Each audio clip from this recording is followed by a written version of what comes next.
پاکستان کی ثالثی کی کوششیں رنگ لانے لگیں۔ عرب میڈیا نے دعویٰ کیا ہے ایران اور امریکہ کے درمیان معاہدے کے حتمی نکات کا اعلان جلد متوقع ہے۔ العربیہ نے بتایا معاہدے کے متن کو حتمی شکل دینے کے لیے کام جاری ہے۔ حتمی نکات کے اعلان کے موقع پر پاکستان سے اہم شخصیات کے ایران پہنچنے کا بھی امکان ہے۔ العربیہ نے یہ دعویٰ بھی کیا حج کے بعد معاہدے کے حتمی نکات پر مذاکرات کا نیا دور اسلام آباد میں ہوگا۔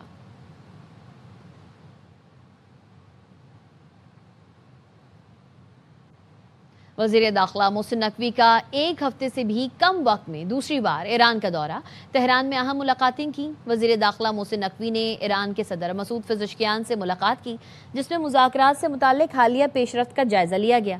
وفاقی وزیر داخلہ محسن نقوی اہم پیغام لے کر تہران پہنچے ہیں۔ اس سے پہلے انہوں نے پاسداران انقلاب کے commander in chief general Ahmad Vahidi سے بھی ملاقات کی۔ یہ ملاقات ایرانی وزارت داخلہ کے ہیڈ کوارٹرز میں ہوئی۔ وزیر داخلہ ایرانی ہم منصب سکندر مومنی سے بھی ملے۔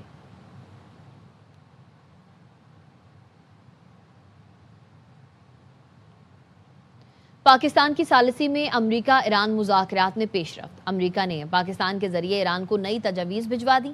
ایرانی وزارت خارجہ نے تصدیق کر دی، کہا امریکی تجاویز کا جائزہ لیا جا رہا ہے، ہم نیک نیتی سے مذاکرات کر رہے ہیں۔ امریکی حکام اپنی سنجیدگی ثابت کریں، اگر ضرورت سے زیادہ مطالبات پر اصرار کیا جاتا ہے تو نتائج حاصل نہیں ہوں گے۔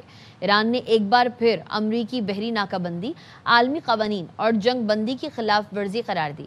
کہا ہرمز کو عبور کرنے سے متعلق طریقہ کار طے کرنا چاہیے، ایسا طریقہ کار جو نیویگیشن اور ماحولیاتی تحفظ کے اخراجات کو یقینی بنائے۔ منجمد فنڈز کی بحالی، ایرانی نیویگیشن کے خلاف قزاقی روکنا ہمارے واضح مطالبات ہیں۔ ہماری توجہ قومی مفادات کے حصول پر ہے، دھمکیوں سے پالیسیز پر کوئی اثر نہیں پڑتا۔ ہم تمام پیغامات میں بحری ناکہ بندی کے معاملے پر توجہ مرکوز کر رہے ہیں۔ ایران میں ذہین لوگوں سے بات چیت کر رہے ہیں، امید ہے جن سے بات کر رہے ہیں وہ ڈیل کر لیں گے۔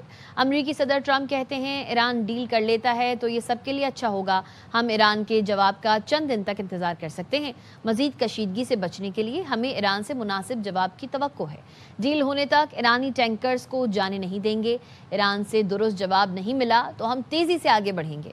اب نئے ہرمز کھولنے کے لیے کوئی جلدی نہیں، لوگ کہہ رہے ہیں مڈ ٹرم الیکشن کی وجہ سے انہیں جلدی ہے۔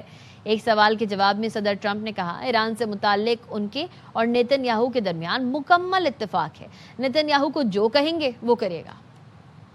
Go very quickly, for a few days. It could be a few days, but it could go very quickly. Iran is a defeated nation. We're dealing with some people, and we're dealing, actually, I must tell you, we're dealing with some very good people. We're dealing with people that are, I think, far more reasonable than the people that are really no longer with us. We're dealing with some people with talent, with good brain power, and we're pretty impressed by it. So hopefully those people will make a deal that's going to be great for everybody.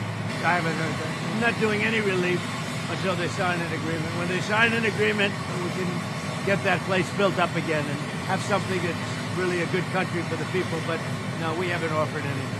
There's a lot of anger now in Iran because people are living so badly. We'd have to open the strait. That would open immediately. But I'm in no hurry. You never think, oh, the midterms, I'm in a hurry. I'm in no hurry. He'll do whatever I want him to do. امریکہ ایران امن معاہدے کی نئی تجویز پر Nitin Yahoo گھبراہٹ کا شکار ہے۔ ایکزیوس کی رپورٹ کے مطابق صدر ٹرمپ سے فون کال پر گفتگو کے بعد نیتن یاہو شدید پریشان ہوئے۔ رپورٹ میں بتایا گیا امریکی صدر ٹرمپ نے نیتن یاہو سے تند و تیز گفتگو کی تھی۔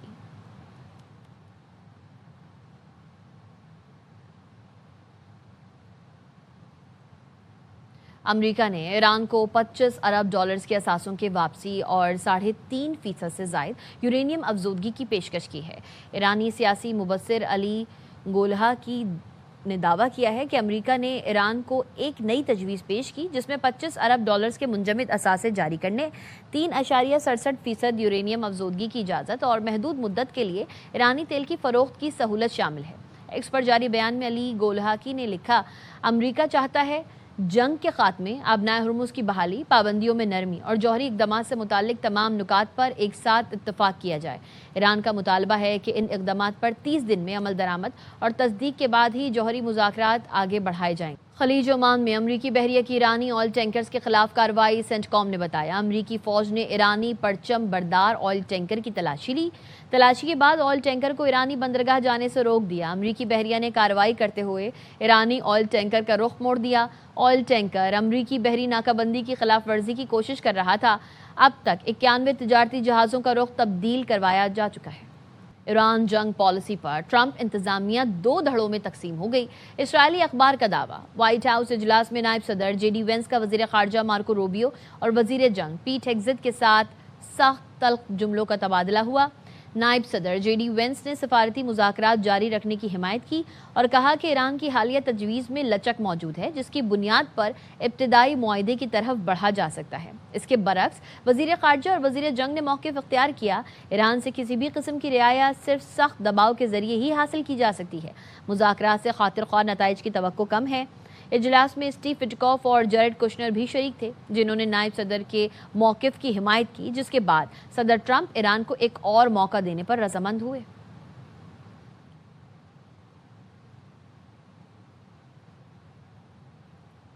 سعودی عرب کی جانب سے پاکستان کی ثالثی کی کوششوں کی تعریف، خطے میں کشیدگی کم کرنے کے اقدامات کی ہدایت۔ سعودی وزیر خارجہ نے بیان میں کہا کہ امریکی صدر کے سفارتکاری کو موقع فراہم کرنے کے فیصلے کو سراہتے ہیں۔ ایک قابل قبول معاہدے تک پہنچنے کا موقع فراہم کیا گیا۔ امید ہے ایران کشیدگی کے خطرناک مضمرات سے بچنے کے لیے موقع سے فائدہ اٹھائے گا۔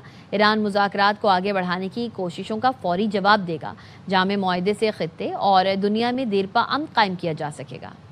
پاکستان کا اقوام متحدہ کی سلامتی کونسل کے اجلاس میں بھارت کو کرارا جواب۔ پاکستان مشن کی کونسلر سائمہ سلیم نے بھارتی حکومت کا مکروہ چہرہ بے نقاب کر دیا۔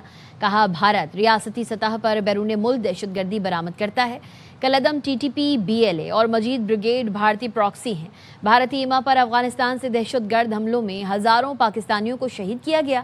بھارت جموں کشمیر پر اپنے قبضے کو نہ چھپا سکتا ہے نہ انکار کر سکتا ہے۔ مقبوضہ کشمیر میں شہریوں کو قتل، گرفتار اور بے دخل کیا جا رہا ہے۔ بھارت میں مسلمانوں سمیت اقلیتوں پر ظلم معمول بن چکا ہے۔ پاکستان امن، مکالمے اور بین الاقوامی قانون کی پاسداری پر یقین رکھتا ہے۔ State sponsorship of terrorism against Pakistan is not abstract. It has a human cost.